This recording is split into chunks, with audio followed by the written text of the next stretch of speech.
back to LA Show. Thank you guys so much for tuning back in with me. Of course, I got Sisco here with me. And today we're going to talk about some things that are trending and they are moving at a familiar with a lot of this stuff, but just pay attention because Cisco is going to do his best to really explain everything and make it all come back around to full circle. Yeah.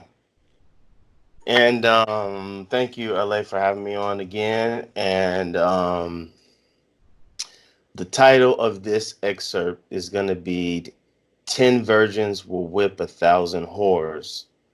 The NOI, the U.S. military, and other agencies. This is my subtopic. So I'm just going to run some things down to try to kind of paint a picture as it relates to new information.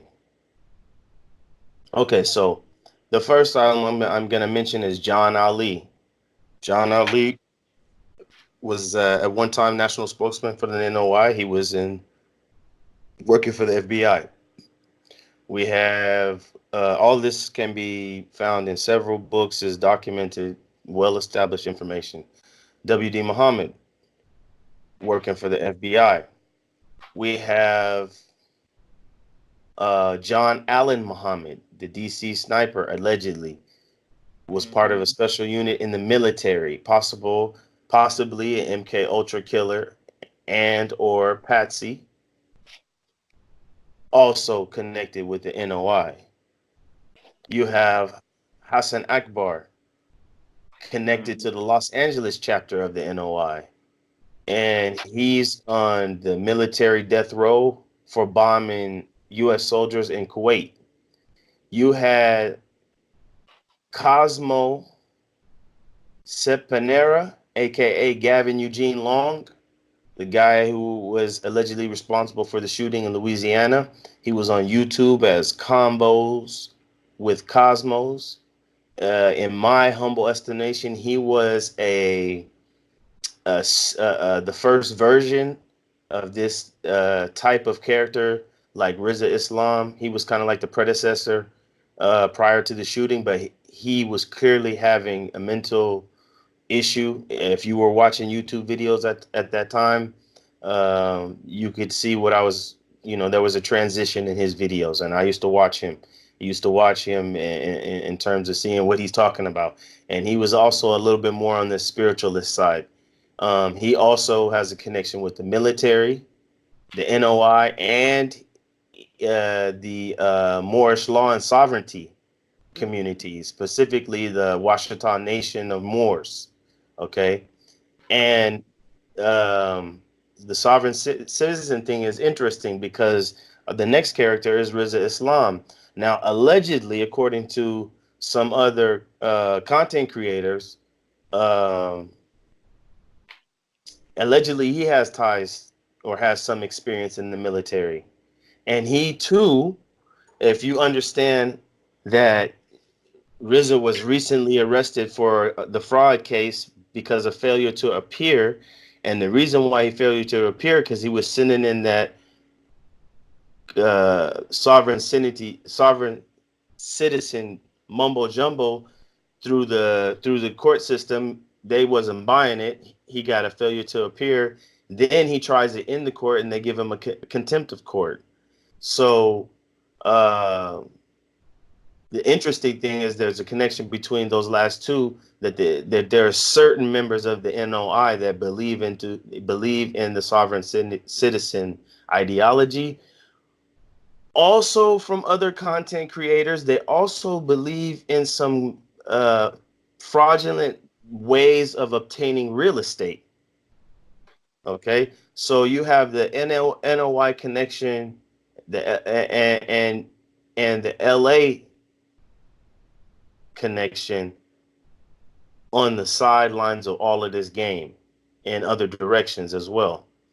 From other content creators, we have the connection between the We team and the NOI, Tony Muhammad. The question I pose to those diligent researchers, other content creators, what specifically is the role of the We team in the assassination? And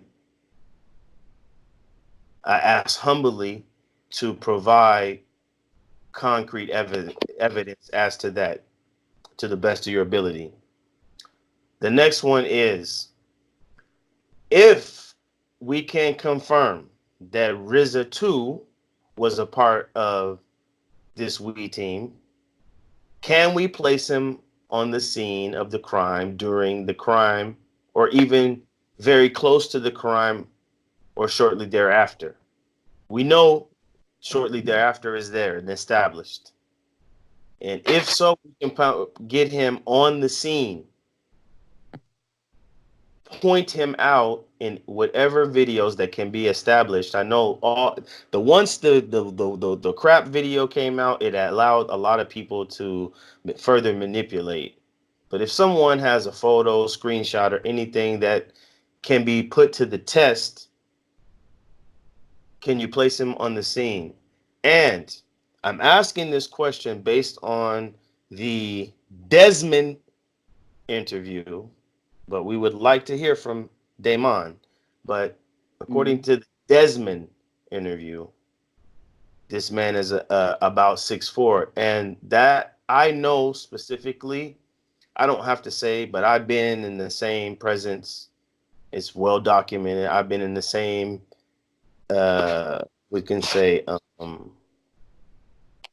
event. Let's say event. In late October 2018. I have receipts for that. Okay. RZA is not 6'4". RZA is like 6'7", 6'7", in that right around there. He's a very tall guy. So the question is, why am I saying that? Is because, can he be found on video, screenshot, anything? Just want to know. Number 9. The interesting thing is this LA chapter has keep popping its head in history, because then we get to James Edward Best. Now, I can't confirm whether James Edward Best has a military background, but he definitely has connections to the LA chapter, and he also has connection to another attempted assassination, and that is of Dr. Khalid Muhammad at the Riverside College in 1994. Allegedly, now that Daymond Edward Best, is interesting that he's trying to rewrite or re-narrate the story, or re-narrate the facts. But allegedly, this was conspired between him and some others, namely Irv Rubin, who was at the scene. And there's a lot of evidence with photos and everything like that. Irv Rubin was from the JDL, which is could be understood as the military wing of the ADL. Irv Rubin was consequently suicided, similarly to Jeffrey Epstein. He was suicided in jail. And just so you know, the JDL was being investigated by the FBI for extorting Eazy-E and Tupac for planning terrorist acts against the two celebrities. Okay. So why I'm saying the JDL, because there's a connection between James Edward Best, who was a defunct member at the time, or what do you call it? Excommunicated or kicked out member of the NOI at the time. Okay. Just a FYI, it has nothing to do, maybe it has nothing to do with this, but Irv Rubin's son took over the JDL after his father's alleged suicide, and he was found in his own driveway with a gunshot to the head, and it was ruled a suicide. I asked a question to everybody trying to find the truth on it. And this is an analogy, okay? Don't take this literally. But I have to ask you the question, would you rather a lying churchgoer or a truth-telling drug dealer? Which one would you choose? A lying churchgoer or a truth-telling drug dealer? The reason why I ask you that, because morals, code of ethics, truth, honesty, and a person of general good character is what's needed in the process of the truth. The next point is, I'm going to now shift more in the lines of this, a little bit touch on the interview, but not. I want to deal with something that was put out there. I want to ask the audience, when the term, it can mean different things for many people, but in general, in interviewing, in journalism, what does the term playing softball mean? What does it mean to play softball in an interview? I think it means to take it softly on the person and let them talk the way. Some of the most difficult interviews could be delivered in a soft, comforting voice. It's not about soft. Softball is when you put the interviewee in the best position to tell their own narrative. And when you're interviewing a person and you're throwing them softball questions, this is for them to offer the information that they need to transfer to the listener or the questioner. Okay. That's what the term is used. So when I heard it, I thought I needed to put it out there, regardless of how it was used and what its intended use was. The point of the matter is, the question is, did you see any softballs? Not judging or placing any intentions on anybody's actions or words. But I'll give you one, for example. You didn't hand her anything, did you? I'll say it again. You didn't hand her anything, did you? So if let's just change the scenario. Like, take personality out of it. Take the concept of likes, views, anything like that. Let's deal with the issue. If I'm asking somebody a question, let's play a hypothetical. Let's say that I have some skepticism about an individual, and I choose to interview that individual. And if I have some skepticism about that individual,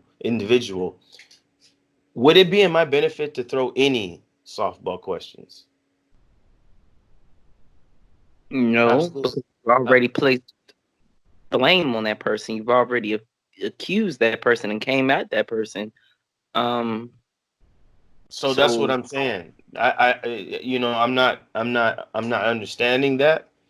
I'm not knocking that also, because I can also anticipate a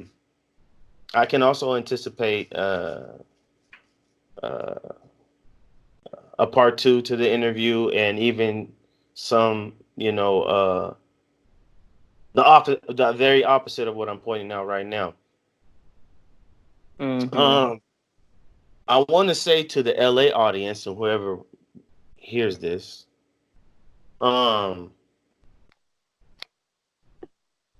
take this, understand this. No one knows where the nose goes when the doors close. Everybody kneeling ain't praying.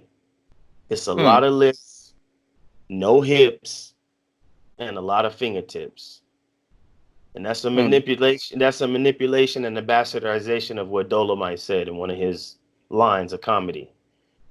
But you need to understand. You need to understand what I'm saying by that, because it's going to get me to my next point. In every major assassination, you have to have a little, want some more Negro mentality. And sometimes, and I'll give you a real life example of someone like Al Sharpton, who was an opportunist at tragedy and used his public influence to sway the direction into dollars. Mm-hmm. And that's when, big brothers like Coakley used to point out, is it a protest or a hotest? Is it a protest for Nipsey or is it a hotest for Nipsey? And that takes me back, and I'm going to close and allow LA to say whatever it takes me back to another Coakley cliche. 10 virgins will always whip 1,000 whores. Mm. I like that saying. I watched a little Steve Coakley today, Confusion on the Battlefield, part 1 and 2. And I'm not calling this a battlefield, but we clearly see the shift in the narrative. So, like he said, 10 virgins will always whip 1,000 whores. And if you can't understand that term, just think about what's going on the streets of YouTube. Right. And I just want to add something just to add more complexity to what that means, because I know certain individuals might take it personal, and you really have to look beyond. You have to look at there's a method to the madness. There's a reason why I laid it out the way I laid it out on this particular one. There's a reason why I named it what I named it. There's a reason why I pointed out what I pointed out, and it's not to necessarily point in one specific direction. Okay. And I'm going to tell you something, because there's something I'm studying in terms of uh, another side to this story. And if we get to that, it's going to be called, and this is a little thing, you guys can look up this word. Number 15 is subterfuge, because there's something happening not necessarily directly related to this Nipsey stuff that indirectly involves some of the same players. Hmm. Yeah. And so I Okay. have 15 A, B, and C, 16 A, B, and C, 17 other points to get to that ain't even really directly connected to this, but in a way it's a part of a larger picture. And Hmm. that's just it'll be, I'm not sure if we'll ever do it, but if I get to it, I'll get to it. But I'm just putting it out there that there's a method to the madness, for real. Okay. Well, we see it, we feel it, we know it, and we're just watching. So, you know, take what we said with a grain of salt, or take what we said and actually implement it in your research tactics. Learn these words. Learn learn about what he's telling you, because this stuff does repeat itself in history. And we'll be back with more. I was quiet because I don't really feel too well. I think I'm trying to catch the flu. So, thank you guys so much for bearing with us, and taking this information for what it is. We'll be back with more.